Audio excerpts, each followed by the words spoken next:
Aliens नाम सुनते ही आपके दिमाग में कुछ इस तरह की आकृति बनती है, जिसमें बड़ी आंखें, बड़े सर और दुबली पतली शरीर होती है। परंतु क्या हो अगर इस तरह का प्राणी हमारी पृथ्वी पर पाया जाए, तो क्या आप उसे एलियंस कह सकते हैं? तो जवाब है जी नहीं। आप उसे एलियंस तब कह सकते हैं जब वह प्राणी हमारी पृथ्वी का नहीं अपितु किसी दूसरे ग्रह, सौरमंडल या फिर गैलेक्सी से आया हो। यदि वह हमारी पृथ्वी पर जन्म लिया है तो हम उसे एलियंस नहीं कह सकते, चाहे भले ही उसका आकार कोई मिलिया के जादू से क्यों न मिलता हो। तो चलिए जानते हैं क्या वास्तव में हमारे इस विशाल ब्रह्मांड में, जिसमें लाखों तारे, गैलेक्सी, कॉमेट्स, एस्ट्रॉयड आदि पाए जाते हैं, इनमें या कहें इनके बीच कहीं जीवन पनप रहा है। वह सूक्ष्म जीवों से लेकर हमारे जितना इंटेलिजेंट या हमसे भी उन्नत सभ्यता वाले हो सकते हैं। तो दोस्तों, एलियंस होने के सबूत हमें पूरी तरह से अर्थात स्पष्ट रूप से नहीं मिल पाए हैं, लेकिन बहुत से सिग्नल्स या कहें जो दूसरी दुनिया ने हमसे संपर्क करने की कोशिश की है, उसके प्रमाण हमारे पास अवश्य हैं। लेकिन इनमें बहुत से सिग्नल किसी दूसरी दुनिया से नहीं आए थे, बल्कि हमारे ब्रह्मांड में किसी तारे में विस्फोट या फिर उसकी मृत्यु के समय, जिसे हम सुपरनोवा कहते हैं, उस टाइम निकली थी, जो लाखों लाइट ईयर्स की दूरी तय करके हमारे पास आई और हम पृथ्वीवासी उसे एलियंस होने का सबूत समझने लगे। लेकिन ऐसे बहुत से सिग्नल्स हैं जो हमें यह सोचने पर मजबूर कर देंगे कि क्या वास्तव में वह सिग्नल्स किसी उन्नत सभ्यता के द्वारा हमारे पास भेजा गया था।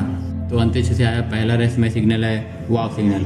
इसे पहले नंबर पर रखने की वजह यह है क्योंकि यह पहला ऐसा सिग्नल है जब किसी स्पेस से आए हुए सिग्नल को हम पृथ्वीवासियों ने रिकॉर्ड किया था। तो इस सिग्नल की खोज 15 अगस्त 1977 को हुई, जब साइंटिस्ट जेरी एमान ओहियो स्टेट यूनिवर्सिटी में बिग ईयर रेडियो टेलीस्कोप की सहायता से ब्रह्मांड की तलाशी ले रहे थे। तभी अचानक से उन्हें एक सिग्नल प्राप्त हुआ जिसकी ड्यूरेशन लगभग 72 सेकंड तक थी। इस सिग्नल के मिलने के बाद उसमें उन्होंने एक सीक्वेंस देखा जो था 6EQUJ5, जिसे उन्होंने सर्कल करते हुए वाव लिख दिया। तभी से उस सिग्नल का नाम वाव पड़ गया। इस सिग्नल के बारे में और पता करने पर ज्ञात हुआ यह सिग्नल धनु तारा मंडल के पास के तारा समूह चाई सेजिटेरी के तारे टाउ सेजिटेरी से आया था। इसके बाद इस जगह को बहुत बार स्कैन किया गया, लेकिन फिर दोबारा कभी इस सिग्नल को रिसीव नहीं किया गया। इस सिग्नल को बहुत से वैज्ञानिक एलियन सभ्यता द्वारा भेजा गया सिग्नल मानते थे, जिसे हम पहली बार रिसीव किए थे, और लगभग 40 साल तक सभी से एलियंस के द्वारा भेजा गया सिग्नल ही मानते रहे। लेकिन वर्ष 2017 में सेंटर ऑफ प्लेनेटरी साइंस के वैज्ञानिकों ने इस रहस्यमय सिग्नल को हल कर दिया। उनकी रिपोर्ट के अनुसार यह सिग्नल एक कॉमेट से आया था और इसकी फ्रीक्वेंसी 1420 मेगाहर्ट्ज थी। वैज्ञानिकों के अनुसार अगर कोई सभ्यता हमसे संपर्क करना चाहेगी तो उसे इसी फ्रीक्वेंसी के सिग्नल की जरूरत पड़ेगी। रिपोर्ट के अनुसार हम उस सिग्नल को दोबारा इसलिए नहीं पाए क्योंकि कॉमेट्स बहुत तेज़ी से यात्रा करते हैं और उस टाइम वह कॉमेट्स उस जगह से जा चुका था। इस वजह से हम उसे दोबारा प्राप्त नहीं कर पाए। दूसरा रहस्यमय सिग्नल है HD164595। इसका नाम HD164595 इसलिए रखा गया क्योंकि यह इसी तारे के पास से आ रहा था। यह सिग्नल 15 मार्च 2015 को रशियन टेलीस्कोप के द्वारा प्राप्त हुआ था। यह सिग्नल बहुत ही ताकतवर था, इतना कि अगर ये किसी उन्नत सभ्यता के द्वारा भेजा गया हो तो वह हमसे बहुत ही ज़्यादा शक्तिशाली होगा। जिस तारे के पास से यह सिग्नल प्राप्त हुआ यह हमसे 14.35 लाइट ईयर दूर है। इसका आकार सूरज जितना है और इसके पास एक ग्रह होने की भी पुष्टि की गई है। फिलहाल सेटी यानी कि search for extra terrestrial intelligence अभी भी इस रहस्यमय सिग्नल की तलाश में लगा हुआ है, लेकिन अभी तक कोई जानकारी प्राप्त नहीं हुई है।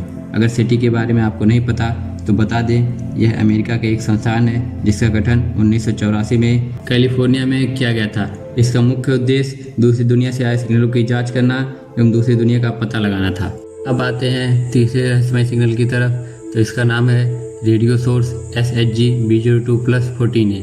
यह सिग्नल हमें तब मिला जब फरवरी 2003 में वैज्ञानिकों ने पोर्टोरिको में मौजूद विशाल एरिसीपो टेलीस्कोप की सहायता से ब्रह्मांड में लगभग 200 जगहों को फिर से तलाशने की शुरुआत की गई। यह वही जगह थी जहां से हमें लगभग सिग्नल्स प्राप्त होते थे, लेकिन इस बार हमें कोई भी सिग्नल नहीं मिला सिवाय एक सिग्नल के, जो 1420 मेगाहर्ट्ज फ्रीक्वेंसी के साथ लगभग 3 बार प्राप्त किया गया और जिसकी ड्यूरेशन 1 मिनट के आसपास थी। हैरानी की बात यह है कि जहाँ से यह सिग्नल आ रहा था वहाँ 1000 प्रकाश वर्ष दूर तक कोई भी तारा मौजूद नहीं है। यह जगह मीन और मेस यानी कि पीसेस और एजिस तारामंडल के बीच में है। हम पुनः बता दें, जिस फ्रीक्वेंसी का यह सिग्नल था वह वही फ्रीक्वेंसी है जिस पर कोई एलियन सिविलाइजेशन हमसे संपर्क करने में सक्षम है, क्योंकि इस फ्रीक्वेंसी पर हाइड्रोजन एनर्जी इमिट और एब्जॉर्ब करता है। फिलहाल यह संदेश किसने और क्यों भेजा था यह अभी भी एक रहस्य बना हुआ है। सेटी अभी भी इन रहस्यमय सिग्नलों की जांच करने में जुटा हुआ है। चौथा रहस्यमय सिग्नल है FRB यानी कि फास्ट रेडियो बर्स्ट। इसकी खोज सबसे पहले 2007 में हुई और जो सबसे पहला FRB था उसका नाम था FRB 010724 या फिर हम इसे लोरिमर बर्स्ट के नाम से भी जान सकते हैं। ये सिग्नल टेलीस्कोप के माध्यम से बस कुछ मिलीसेकंड के लिए रिकॉर्ड होते हैं। वैज्ञानिकों के अनुसार ये सिग्नल बहुत ही पावरफुल एस्ट्रोनॉमिकल सोर्स जैसे ब्लैक होल, मैग्नेटार और न्यूट्रॉन स्टार से उत्पन्न होते हैं। लेकिन दूसरी तरफ वैज्ञानिक यह भी मानते हैं ये किसी पावरफुल एलियन सिविलाइजेशन के द्वारा भेजा गया संकेत भी हो सकता है जो हमसे बहुत ही आगे हों।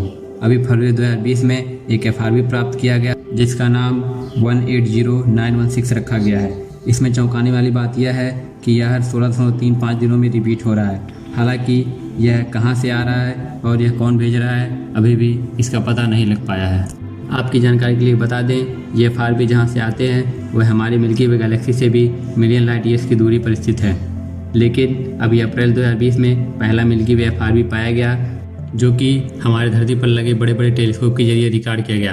परंतु इतनी बड़ी मिल्की वे गैलेक्सी जो कि 1 लाख लाइट ईयर्स तक फैली हुई है, इसमें भी यह सिग्नल कहां से और कौन भेज रहा है अभी भी यह रहस्य बना हुआ है। आपको बता दें अभी तक 110 FRB की खोज हो चुकी है लेकिन वैज्ञानिक अभी भी इनके एग्जैक्ट सोर्स का पता नहीं लगा पाए हैं। तो ये थे वो रहस्यमय सिग्नल जो कि हमें दूसरी दुनिया यानी कि एलियंस के होने के बारे में सोचने पर मजबूर कर देते हैं। हालांकि अंतरिक्ष से बहुत से सिग्नल्स प्राप्त होते रहते हैं लेकिन ये ऐसे रहस्यमय सिग्नल थे जिनका जवाब अभी भी विज्ञान के पास नहीं है। तो आज की वीडियो में बस इतना ही। इसके नेक्स्ट पार्ट में हम पृथ्वी पर घटित कुछ ऐसे कार्यों तथ्यों के बारे में बताएंगे जो कि आपको यह सोचने पर विवश कर देंगे कि यह कार्य उस समय में हम मनुष्य के द्वारा किया जाना असंभव था। तो फिर यह कार्य कैसे किया गया? क्या इसमें प्रग्रहियों का हाथ था? क्या प्रग्रही हमारे पृथ्वी पर पहले से आते रहे हैं? तो इन सवालों के जवाब आपको अगली वीडियो में मिलेंगे। तब तक के लिए आपको बस एक काम करना है, चैनल को सब्सक्राइब करके घंटे का आइकन दबाना है ताकि अगली वीडियो की नोटिफिकेशन आपको तुरंत मिल सके। वीडियो अच्छी लगी हो तो लाइक एंड शेयर जरूर करें। Thanks for watching.